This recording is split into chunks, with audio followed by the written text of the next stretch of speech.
Welcome back to the channel, everyone. If you're new to the channel, my name's Tim. This is Vehicle Evolution, and man, it has been a minute since I've done a video. So yeah, it's been a whirlwind of stuff going on over the last few months, and I just haven't had the time to do it. But that being said, I've got a lot of cool stuff on this car that we're going to be doing. So today we're going to do a quick walk around of the car. I'm going to show you some things that are wrong with it, some things that are going to be fixed, some new additions.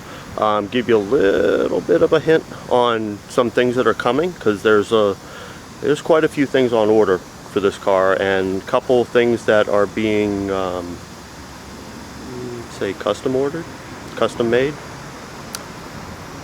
Yeah, so should be pretty cool. So let's do a quick walk around. So I can't remember if I mentioned it in a video before or not, but if you'll notice down here, there's obviously a crack in the bumper.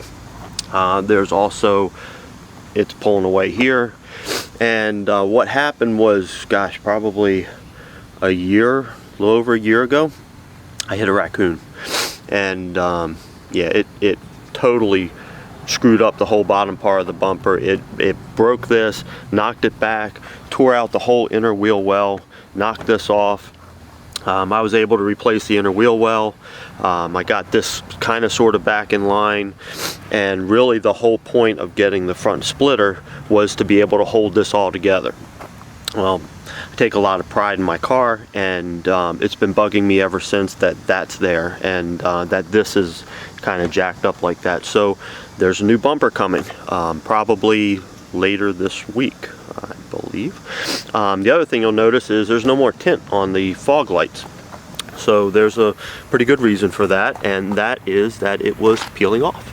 So I actually have better tint that's coming, and we're going to retint the fog lights, and we're actually going to tint the headlights too, because I don't know if you guys can see it. Let me see if I can get you can kind of see it here.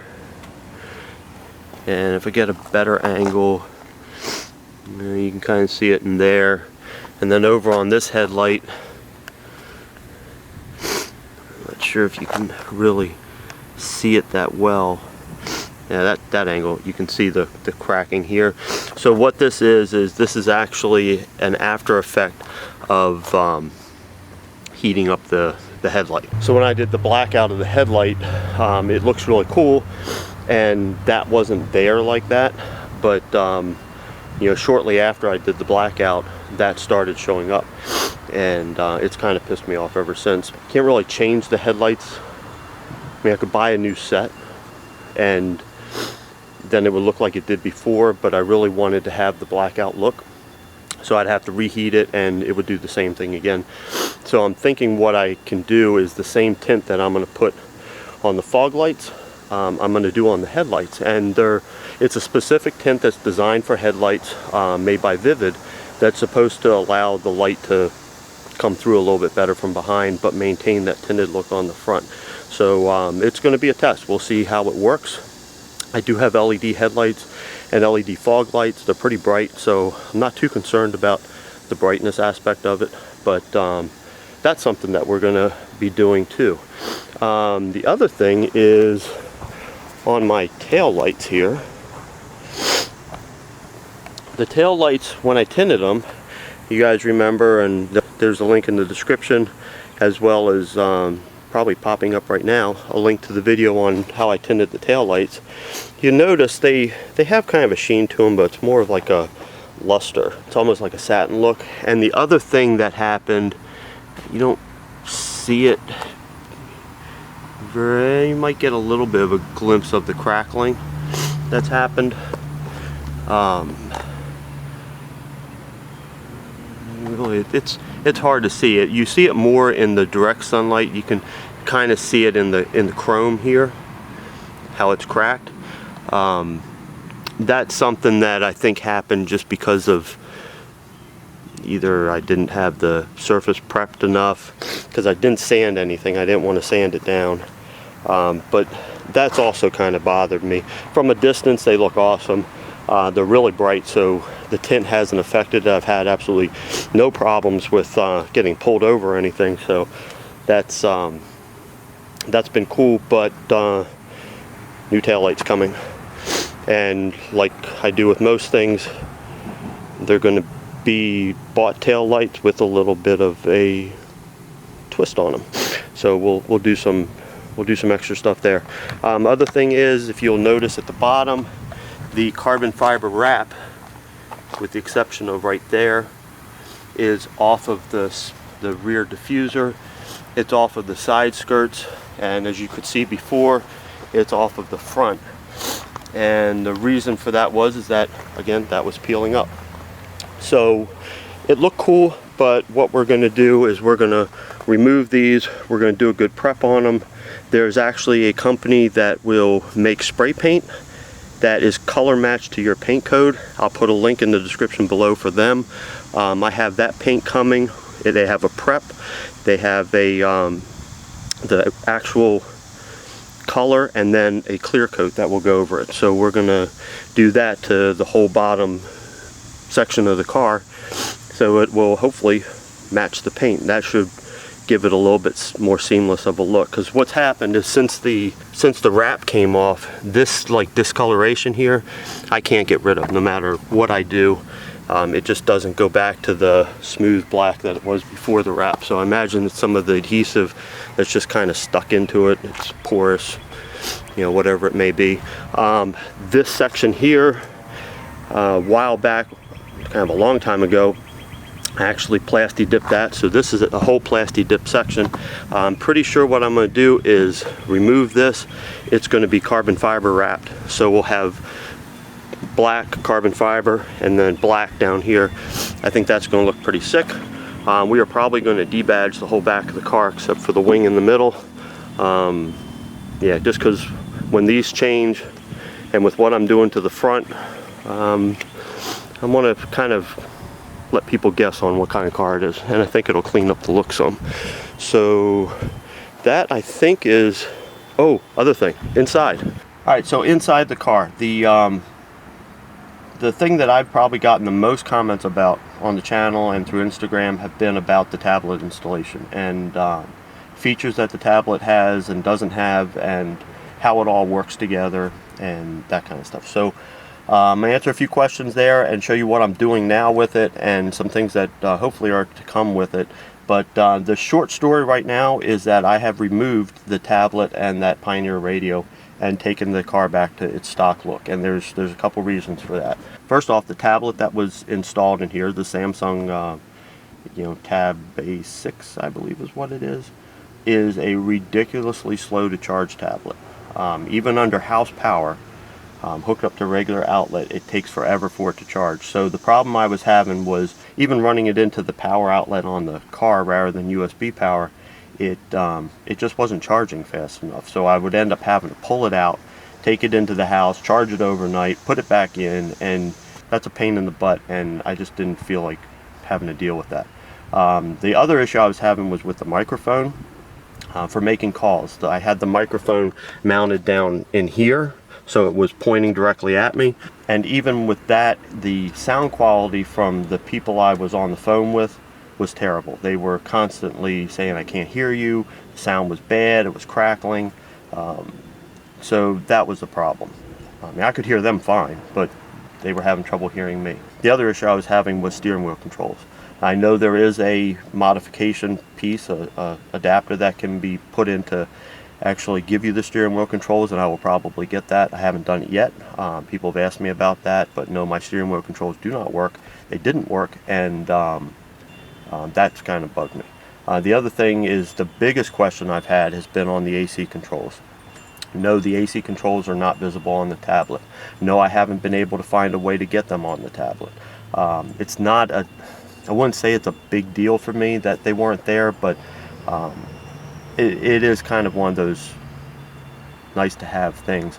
And some of the modifications that I've seen around it, where folks have had an external app that shows them there, or an app's been custom made to show them there, that the screen on the tablet is almost identical to the screen that's on the radio itself, and it seemed kind of dumb to have two screens that were showing the same information. I wanted to have my dash command app running and show all the stuff from the car up there, and then have my regular app or my regular radio or Apple CarPlay or something running down below.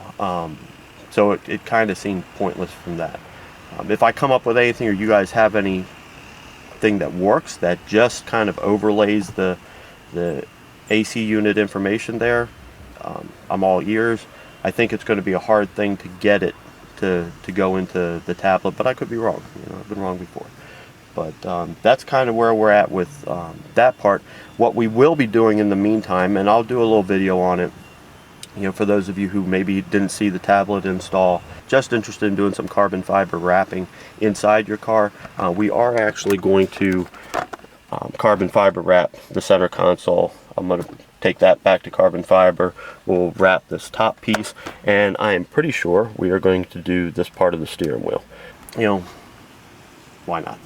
So I've had a few comments on things that folks have wanted me to do to the car. One of them has been the steering wheel, and as many of you probably already know, SoCal Garage Works makes a really awesome looking carbon fiber leather steering wheel for these cars. They're not, you know, all in all, not terribly expensive for what they're doing. I think they're $650, and if you send them your wheel back, you get a $75 credit. So $575 for a really nice carbon fiber, you know, really well done racing wheel.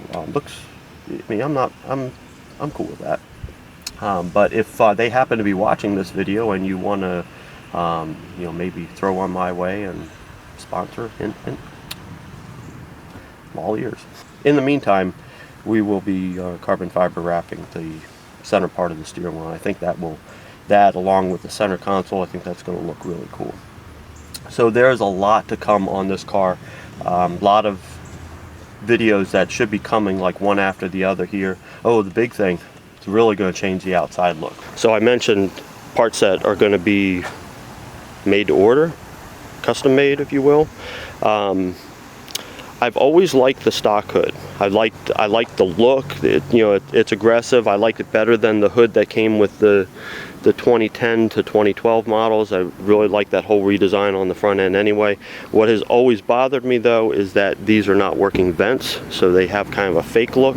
And the other thing is that these over time have started to discolor. This is actually Plasti Dip on top of it to try to bring out the black again. I can peel this off and you'll see a bunch of white in here from where it peeled off. But even the Plasti Dip is starting to look kind of funny. I thought about just getting the working vents, and then I saw a hood that I really liked and was like, well, what the hell. So one of the reasons for getting the new hood as well is, if you can see, yeah, you can probably see little scratches here. Yeah, definitely you can see it like right in there. So what happened was, I was driving down the road and I was following a dump truck, you know, probably about 7 or 8 car lengths behind the dump truck, and something flew up out of it and it came down and it smacked my hood, ran up my windshield, and then over my my roof. And what it left was, you know, actually worse than that, scratches on the hood. And I've been able to buff most of it out, but some of it I haven't been able to get out. The marks that were on the windshield, I was able to get those out, and pretty much the marks that were on the roof, I was able to take care of those as well. But it's always kind of bugged me that the front of the car not only had that crack from the raccoon, but also had these scratches from the hoods. So there's going to be a new bumper, there's going to be a new hood, and we are probably going to be doing something pretty cool in here. So my thought is removing the Plasti Dip from here and putting carbon fiber in there, and then taking this off, because I have to pull all this out when I change the bumper, and doing a carbon fiber piece along here. I think that might look pretty cool. And I may or may not, I mentioned we're going to be painting this the color of the car. The front splitter, I may actually go back and do the carbon fiber wrap, because it looked cool, it held up well. I just pulled it off because I pulled all the other pieces off. So that may go back to carbon fiber. Oh, we'll see. Lastly, the thing that we're going to be doing, and will actually be in the next video, is what is in this box. You guys will remember one of my earlier on videos, I wouldn't say one of the first things I did, but something I did on the channel fairly early on, was I put lowering springs on the car. And the idea was to do lowering springs, leave them on for a couple months, and then eventually go to coilovers. That was always the plan, and it never happened. Never had really the time to do it. And you know, I've just kind of stuck with the lowering springs for the most part. What will be happening, those are coilovers in that box. I'll be taking the lowering springs out, and my primary reason for doing it is not that I didn't like the look of the springs. The springs lowered the car well. You know, I had no problems there. Fitment was great. My issue with it is the ride quality. And in this car, after the springs were installed, you feel everything. Every, you know, smallest pothole in the road is like a big bang when you hit it. And I'm looking for something that gives me a little bit more dampening. This is a daily driver. I don't race this car. I don't put it on the track. I'm not doing any of that kind of crazy stuff with it. I'm looking for something that looks cool and drives well. So the coilovers that I got have 24 points of dampening on them. I mean, I can adjust the ride height like coilovers can. So the ride height's probably not going to change much, maybe a little bit lower, but the smoothness of the car should be a lot better, but we'll see. The other thing with coilovers is it will probably shock you the type of coilovers I got, but it'll be interesting to see, because I think I've seen a lot of information, a lot of videos on these coilovers on different cars out there, and the general gist has been that they're not bad for what you pay for them. But I haven't seen anything on the Genesis Coupe, and I figured, you know, most of us with these cars, I don't know about you guys, but I'm not made of money, and to be able to do something that will actually give you good appearance and decent performance for not a ton of money,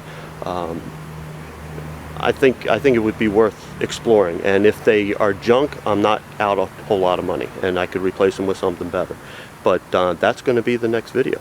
So that's pretty much the update on what's going on with the car, what's coming with the channel. Like I said, a lot of stuff that's going to be coming down the pipeline when this thing is done, probably in the next 4 to 6 weeks, depending on when the parts start coming in. It's going to look a lot different, and it's going to, honestly, I think it's going to be pretty badass. So yeah, that's the update. If you like this video, please give it a big thumbs up. If you haven't subscribed yet, please subscribe. But that's all from me for now, guys. Until next time, take it easy.